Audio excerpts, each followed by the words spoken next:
There was a little church in the morning with green leaves fluttering at the windows, the birds singing without, filling the homely building with its fragrance. The poor people were tidy and stuff and learned good together. The singing was pretty bad and stuff, but it was real. It sounded alright. Rat alert, rat alert.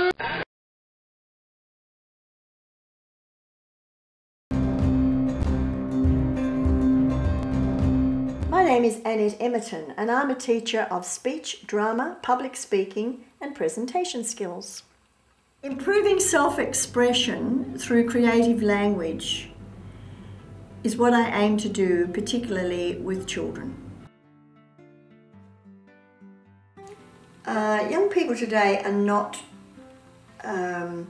valuing language. It can be beautiful and it can be a wonderful tool.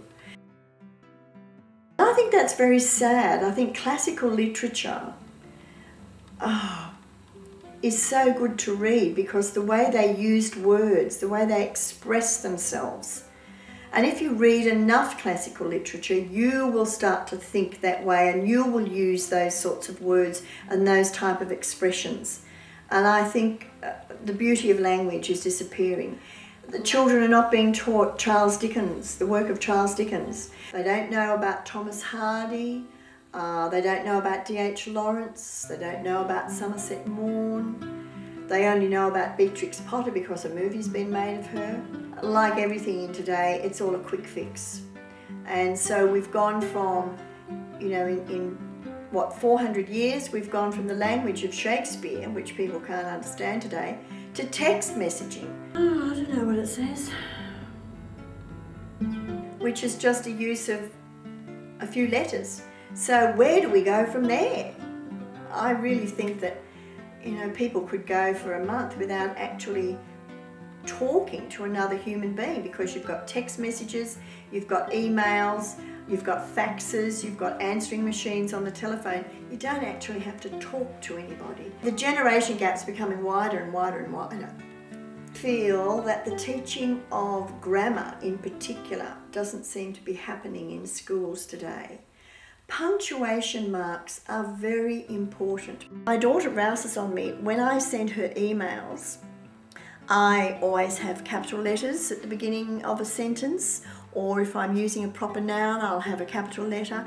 I put in commas, I put in full stops, I space between sentences, I make new paragraphs, and she laughs at me and says, "Mum, you don't need to do that anymore." But I can't do that. You are judged by how you speak. So if they start talking to me and saying, "Come with me to Penrith," their credibility immediately goes down in my book.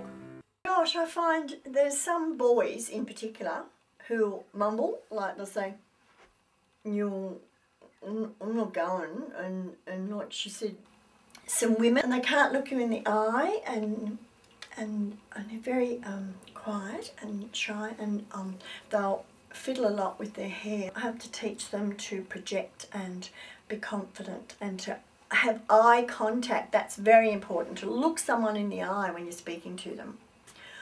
In my workshops, I find not only am I teaching how to speak and put together speeches, but it ends up becoming a class of building self-esteem, believing in yourself, because that's what it's all about. I don't know. I ask myself that question, why do I keep coming back to teaching children? I think it's a calling. I think that's why I'm here, what I'm meant to do. I do love words and I do love teaching. A Jewish lady once said to me that education gives you freedom.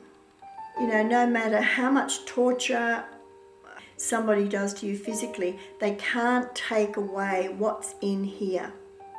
And you have that knowledge and education, and that can stay with you. And I believe that. I think education does give you freedom.